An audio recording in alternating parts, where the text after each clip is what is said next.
Assalamualaikum warahmatullahi wabarakatuh. Selamat pagi anak-anak. Bagaimana kabar kalian hari ini? Semoga kita semua dalam keadaan sehat ya. Nah, sebelum memulai pembelajaran, alangkah baiknya kita membaca doa terlebih dahulu. Membaca doa menurut kepercayaan masing-masing dimulai. Berdoa selesai. Oke, pada hari ini kita akan belajar mengenai materi protista mirip hewan. Nah, sebelum kita membahas materi mengenai protista mirip hewan, kita harus memahami terlebih dahulu apa itu protista. Protista merupakan organisme eukariotik yang belum memiliki jaringan khusus. Ada yang menyerupai hewan karena dapat bergerak bebas tanpa dinding sel. Ada yang mirip tumbuhan karena memiliki pigmen fotosintetik, dan ada yang mirip jamur karena tanpa klorofil dan tidak dapat bergerak. Ciri-ciri umum protista. Yang pertama, bersel satu. Nah, protista pada umumnya bersel satu, namun ada yang berkoloni serta ada pula yang bersel banyak, namun belum memiliki jaringan. Kemudian yang kedua, hidup di air. Hampir semua protista hidup di air, baik air tawar maupun air laut, serta ada beberapa yang hidup pada jaringan inangnya. Oke, sekarang kita akan membahas mengenai protista mirip hewan. Nah, apakah kalian tahu protista mirip hewan itu apa? Ya, benar. Protista mirip hewan merupakan organisme yang dapat bergerak aktif karena organisme ini memiliki alat gerak. Ciri-ciri protista mirip hewan atau protozoa ini yang pertama tadi ya, memiliki alat gerak berupa kaki semu, bulu cambuk, bulu getar, dan ada juga yang tidak memiliki alat gerak. Yang kedua, organisme ini bersel tunggal, namun sudah memiliki membran inti atau yang biasa disebut dengan eukariota. Yang ketiga, berukuran mikroskopis yaitu 100 hingga 300 mikron. Yang keempat, bentuk sel bervariasi, ada yang tetap dan ada yang berubah-ubah. Yang kelima, hidup bebas di air tawar dan air laut, yaitu sebagai komponen biotik. Yang keenam, hidup sebagai parasit. Beberapa jenis protozoa hidup sebagai parasit pada hewan maupun manusia. Kemudian yang ketujuh, hidup secara heterotrof dengan memangsa bakteri, protista lain, serta sampah organisme. Oke, selanjutnya kita akan membahas mengenai reproduksi protozoa atau protista mirip hewan. Nah, reproduksi ini dibagi menjadi dua, yaitu yang pertama, secara aseksual. Sebagian besar protozoa melakukan reproduksi secara aseksual, yaitu dengan pembelahan biner. Kemudian yang kedua, secara seksual. Protozoa melakukan reproduksi seksual dengan penyatuan sel generatif atau sel gamet dengan inti sel vegetatif atau yang biasa disebut dengan konjugasi. Protozoa atau protista mirip hewan dibagi menjadi 4 berdasarkan alat geraknya, yaitu rhizopoda, ciliata, flagellata, dan sporozoa. Rhizopoda. Contoh rhizopoda yang sangat dikenal adalah amoeba sp. Amoeba memiliki alat gerak berupa pseudopodia atau kaki semu. Bentuk sel amoeba tidak tetap. Sitoplasmanya terdiri dari ektoplasma dan endoplasma. Habitat organisme ini di air tawar, air laut, tempat-tempat basah, dan sebagian kecil hidup di dalam tubuh hewan atau manusia. Ektoplasma amoeba sp bersifat lebih kental dari endoplasma, sehingga aliran endoplasma dan ektoplasma tersebut berperan dalam penjuluran dan penarikan pseudopodia. Dengan cara ini, amoeba bergerak untuk menangkap makanan. Selanjutnya yaitu ada ciliata.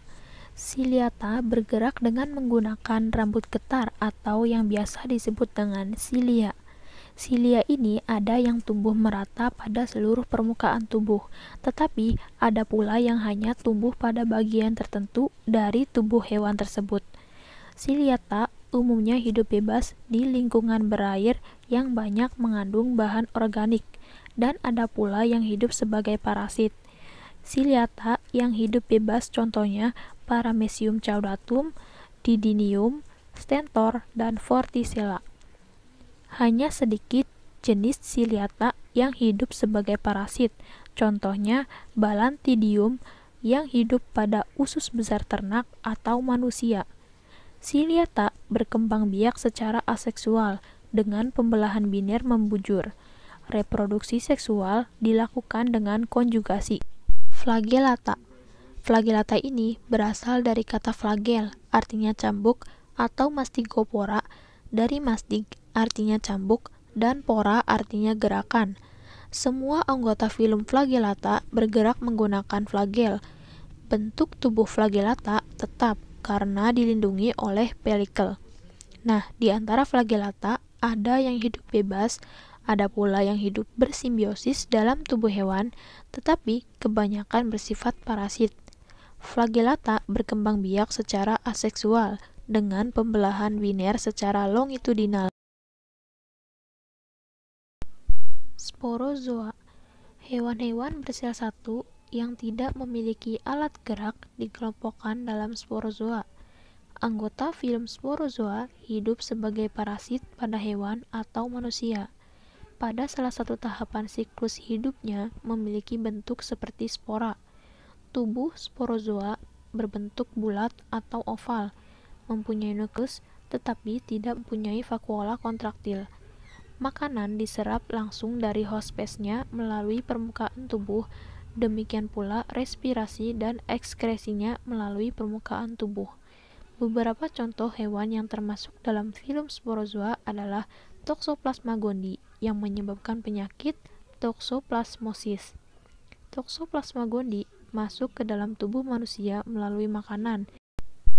Misalnya, daging yang tercemar kista toxoplasma dari kotoran kucing. Infeksi Toxoplasma gondii membahayakan bagi ibu hamil karena dapat mengakibatkan bayi yang lahir cacat, bahkan dapat membunuh embrio. Contoh lainnya adalah Plasmodium yang menyebabkan penyakit malaria pada manusia.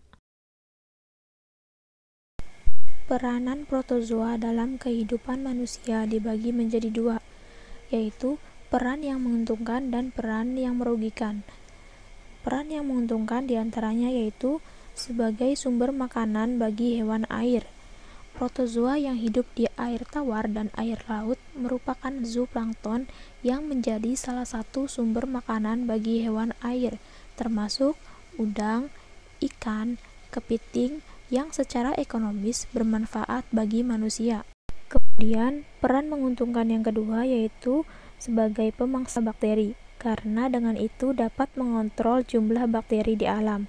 Yang ketiga, sebagai petunjuk adanya minyak bumi, yaitu foraminifera, kerangkanya yang telah kosong mengendap di dasar laut membentuk tanah globigerina yang berguna sebagai petunjuk adanya minyak bumi. Kemudian yang terakhir yaitu sebagai bahan penggosok, yaitu radiolaria. Kerangkanya jika mengendap di dasar laut menjadi tanah radiolaria yang dapat digunakan sebagai bahan penggosok. Yang kedua yaitu peran yang merugikan. Protozoa ditemukan di mana-mana karena termasuk organisme kosmopolit. Oleh karena itu, beberapa jenis protozoa dapat mengancam kesehatan manusia karena dapat menyebabkan penyakit. Protozoa yang merugikan manusia sebagai penyebab penyakit antara lain ada Toxoplasma gondii, yaitu penyebab toxoplasmosis. Kemudian ada Plasmodium sp, yaitu penyebab penyakit malaria, dan ada Entamoeba histolytica, penyebab penyakit disentri.